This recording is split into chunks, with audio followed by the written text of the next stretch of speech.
My country people, now welcome back to my channel today. Pere don come out to come speak on a past relationship with Mercy Eke, and he use the opportunity to give advice to others. And also, Phyna don come out come reveal say even if na only Airpeace Airline na e dey for the whole world, she no go enter. Of recent, the owner of Airpeace Airline, the man come out to come make a huge announcement say they don dey travel from Nigeria now to London, all those type of things. So a lot of people don applaud the guy. A lot of people talk certain things to say the Igbo cloth wey be say they wear, they not like and all those type of thing. But the owner of the airline, they talk say all those one wey they talk no consign now. And some people don't testify to say the man don reduce the prices of the transportation, the fare from Nigeria to London. So because of that he move, other airlines, international airline, all those on British Airways, I mean, they call those ones, then all of them don't even reduce their own too due to the man movement. So as everybody dey happy say that na Airpeace they go dey fly na all those type of thing, Phyna come out come talk say she no go fly Airpeace because of her experience, her past experiences with them. You know, I remember say she don't come out severally before this man even make this announcement, call out Airpeace because of the way they treat her, how they take delay her appointment, all those type of things. The last time when she was going for a wedding, na Airpeace na be say she use and they disappoint her. So she come say Airpeace na useless airline now, not be today. Even though dem dey carry 100k go London, I still no go fly am. If dem like make dem serve my favourite food for inside, I still no go fly am.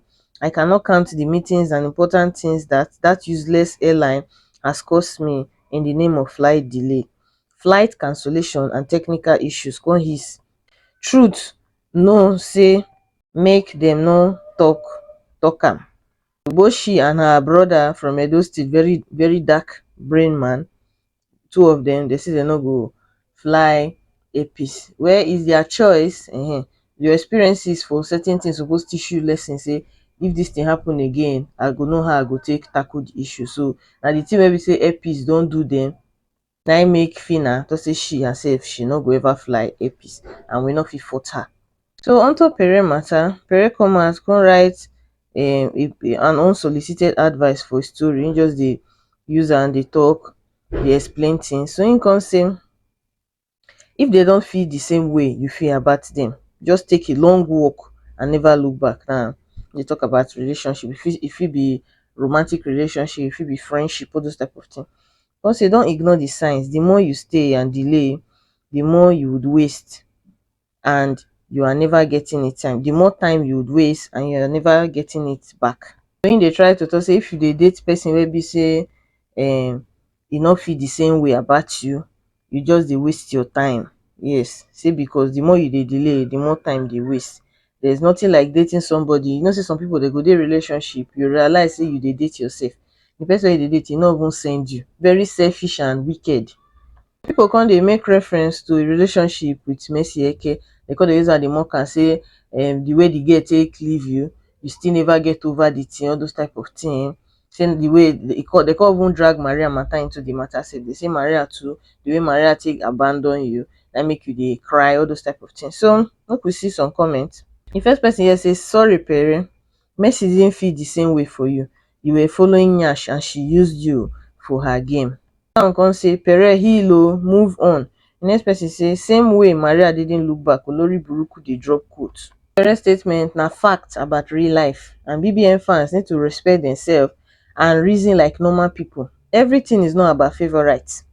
Yes, everything not supposed to be about favourites. Person wey be say have a life, a reasonable life that you are living, you will comprehend wetin this boy dey talk about. This advice not be necessarily about just man and woman matter. Okay, let's take for instance now his friendship with Cross. Now see the way Cross take do the boy yaga yaga for inside Big Brother house. Sometimes some of us will get friends wey be say na only us dey always call them. If you not call them, they will never call you. They go just dey the look. If you not call them for 1,000 years, they no go ever call you. Now so some people just be. So you not go be always be the person wey say they try to reach out. E go good say as you dey reach out, the person go meet you in the middle too, so that I go get a common ground. He who has ears, let him hear. Now wise words from our Pere, from our general. If you like, listen. If you like, not listen. And I take care on a bye.